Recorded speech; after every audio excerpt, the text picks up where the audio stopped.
Hi, and welcome. You're listening to the X22 Report. My name is Dave, and this is episode 1246A, and today's date is April 4th, 2017, and the title of the episode is The Elite Admit That Something is Wrong with the Economy, but it's not their fault. Now, before I get started, I just want to make an announcement. I uploaded an interview with James Rickards. It is on the X22 Report Spotlight YouTube channel, so all you need to do is go over to YouTube, type in X22 Report Spotlight. It will bring you right to that interview. Or you can go to the X22Report.com site, scroll down a little bit, look over to your right-hand side. You'll see the video there. You can play it right on the site. Or you can go to NewsSentinel.com. Same thing, scroll down a little bit, look over to your right-hand side, and you can play the video right on the site. Let's get into the economic collapse financial news. Now, during Trump's campaign, he made a lot of promises. Some of them he's keeping, and some of them, well, they're starting to slip away. But again, with any type of person running for government, this always happens. I'm not saying it's right or wrong, but it does happen. The one thing that he did, which the corporate media really didn't make a big deal of, he didn't take a salary as president. Now, of course, people are saying, well, he's rich, he doesn't need a salary. Well, Obama had quite a bit of money. The Bushes had quite a bit of money. The Clintons had quite a bit of money, but they all took salaries.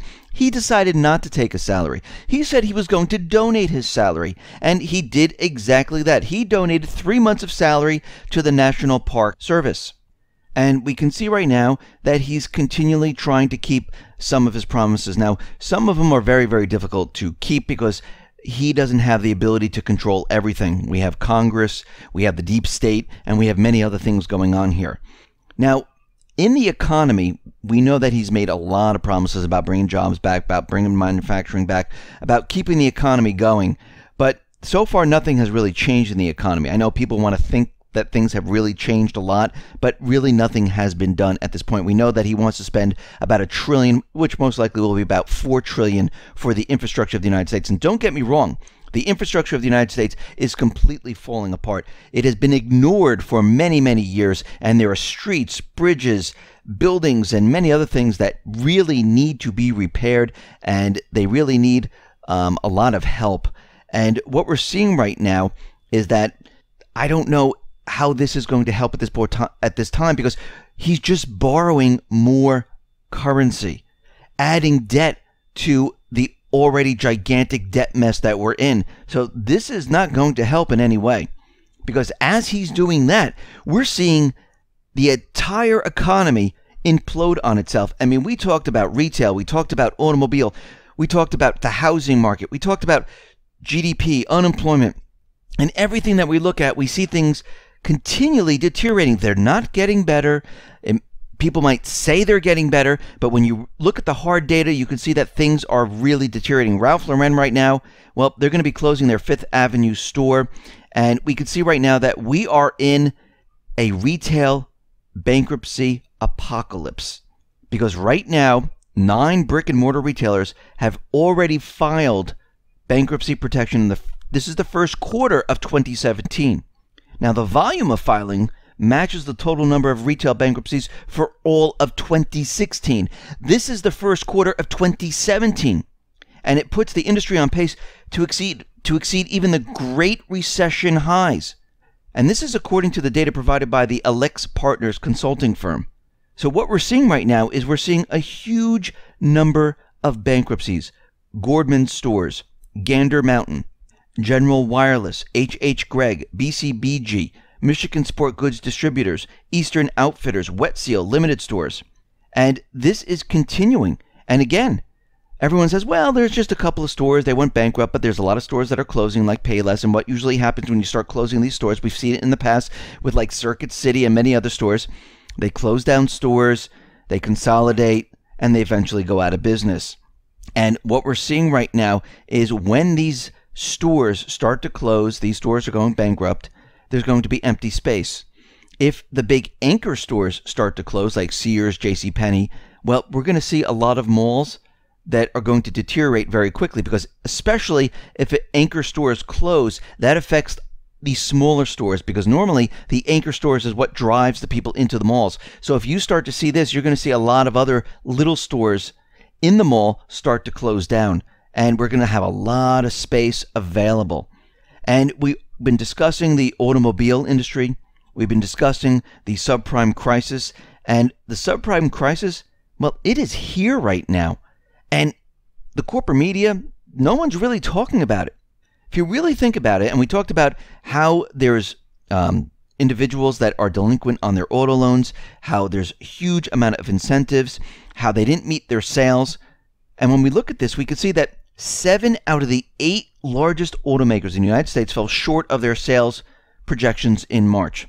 Overall, U.S. auto sales so far in 2017, well, they've been described as a disaster, despite record spending on consumer incentives by automakers. Dealer inventories, well, they are now at the highest level that we've seen since the last financial crisis. Why this is so troubling is because there are a whole lot of unsold vehicles just sitting there doing absolutely nothing. They're just on the lot. And this is becoming a major financial problem for many dealers. It now takes, listen to this, an average of 74 days before a dealer is able to sell a new vehicle. This number is also the highest that it's been since the financial crisis. Not only is Ford projecting the sales will fall this year, they're also projecting that sales will fall in 2018. We know that used vehicle prices, well, they are declining right now. More than 1 million Americans are behind on their payments. This is something that has not happened since the last financial crisis. In 2017, U.S. consumers are more underwater on their auto loans than they have ever been before. And we know that these auto loans, these subprime auto loans, well, they're being packaged up, just like the housing loans. They were packaged up into subprime securities. And guess what happens? When things completely fall apart, it's going to be a complete disaster. Now, is it going to be as big as the housing market? No, but it will be a chain reaction which sets off everything, and it will hit all different industries. Just like when the housing market goes down, it's going to set off a chain reaction. Now, we're getting more information now that things are starting to deteriorate in the real estate market. At the end of the fourth quarter in 2016, New York City real estate sales volumes were collapsing as sellers seemed to, well, they were having a difficult time accepting the fact that the prices had dropped, and they didn't want to give in. They said, no, this is okay. We're going to keep our prices up. Or actually, we're going to raise some prices. But now we're starting to find out that they're looking at it and they're seeing the reality of the situation, that they're going to have to lower their prices, because what's happening is their properties, they are staying on the market longer and longer, and no one's coming. So they have to compromise. They have to start lowering their sales price. And we are starting to see this in Manhattan. Apartments right now, they've dropped by 3.3% year on year in the first quarter. And we can see right now for many, many quarters, going all the way back to the first quarter of 2015, fewer Manhattan homes are selling for more than the listing price. So we're already starting to see what is happening here. And people have been realizing that New York is very, very expensive. High taxes, high cost of living, real estate's very expensive. And over the last 7 years or so, there's about 1 million people who have left New York. And the reason for it was they just couldn't afford it anymore. They either lost their job or something happened. They couldn't afford it and they needed to get out. And they needed to go to a cheaper place. So 1 million people have left since 2010. We are now seeing that U.S. factory orders, they have risen to the fastest pace in 3 years. It looks like everything is fine, and factory orders are growing at 7.3% year on year, and it looks like Trump did it. Well, not so fast. When we break it down and we strip out, guess what? Military. When we strip out all of that, the non-defense, get rid of the aircraft, well, factory orders only grew by 0.3%. And this is not exactly what the record high levels of sentiment would have hoped for, because this doesn't reflect well on how the economy is really doing, because what's really keeping it supported and being pushed up like this is all the wars in the Middle East, in the South China Sea, and all the different areas where we continually bring in the Eastern Europe, we continually bring in more and more assets. And we can see right now that things are not going that well. We see the Richmond Fed president, Lacker, well, he resigned, and in some places they're saying that he got booted. Why? Well, he leaked confidential information, and He was the leaker going back to 2012. He admitted it, and they asked him to leave, or they fired him. Now, they're trying to make it seem like that he, left on his own. He was getting to retire anyhow, so I guess he really didn't care. But we could see right now that all these individuals, these central bankers, these elite, they always have their own agenda. Someone's paying them off to do certain things. And we see Jamie Dimon right now. Well, he wrote a 45-page letter, which he released earlier today to his shareholders, in which he writes that while the U.S. is truly an exceptional country, probably stronger than ever before, he cautions that something is wrong, and it's holding us back. And he went on to say that over the last 16 years, the U.S. spent trillions on wars where it could have been investing in the infrastructure of the United States. Healthcare costs, well, they skyrocketed. And he said, don't worry, the too big to fail, well, those problems are solved. The taxpayers won't pay if a bank fails. As shareholders and debt holders, well, they're at risk for all the losses. Well, if you look at their terms of service and you find out who the depositors are and what category they fall under, they are responsible also. But we can see out in Italy where they were supposed to have bail-ins, and it doesn't matter. One way or another, the people always pay. Well, instead of bailing in the bank, they bailed out the bank. So if he's telling us not to worry, that the people will not have to pay for a bank that fails, first of all, it's unbelievable that he even mentioned that don't worry about it, that shareholders and debt holders will take care of it, which tells me they already know that banks are going to go down. And we know from the bail-in documents, well, the depositors, they will be involved in one way or another. And these elite, they are already shifting blame off of themselves, blaming it on everything else that has been going on. And these individuals, they have made a fortune during this time period. This is where all the wealth has gone. It has gone up to the 1%. And now what's happening is the economy is failing, and it's rapidly failing at this time. They know they're going to be bringing it down, and they're starting to shift the blame off of them, telling us that there's something wrong now. We've been saying there's something wrong for a very long time. They've been telling us that things were okay.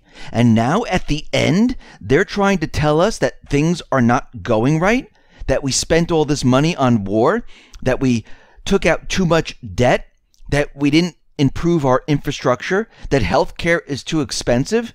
Where were they 16 years ago when they were telling us that everything was fine? Don't worry about it. We got it under control. Well, apparently, they got it under control for themselves. And now we're coming to the end, and now they have to shift blame off of themselves. So here we are today, where the elite, the central bankers, they're going to start taking whatever has happened in the past, and they're going to move it to someplace else and say, that person is responsible. It is not us, because this is how these individuals play. When 2008 came around, did the central bank ever say, listen, it was all our fault? Did Moody's ever come forward and say, hey, listen, it was all our fault? We rated these AAA. Did any of the banks come forward and say, hey, it was our fault? We wrapped these things up. We knew right off the bat that these were garbage, but hey, the rating agency that we paid, they rated them AAA. Did any of these institutions come forward to say we are the ones who caused this?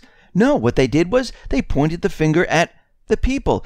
Go back in time and look at some of the news articles where they said, oh, people took out loans when they shouldn't have taken out loans. No, people applied for the loans and the banks awarded after they checked. Well, they really didn't check, did they? They just handed out loans. So who was responsible for that? The banks once again. But they try to shift the blame onto the people. This time, that's not going to work. This time, they're going to have to blame it on something completely different. And you can see they've already started. The corporate media is out there, and they're saying that the economy is not doing well. Trump's policies aren't going to work. We know they're not going to work because the economy has been failing for a very long time. This is why Jamie Dimon is out there saying that there's something wrong with the U.S. There's always been something wrong with the U.S. This is nothing new. All they're doing now is shifting the blame because what's happening is we're heading towards that collapse. And as we get closer, we're going to hear more of this. Listen, everyone, thanks a lot for listening. Be well, be safe, and especially be prepared. Thanks a lot.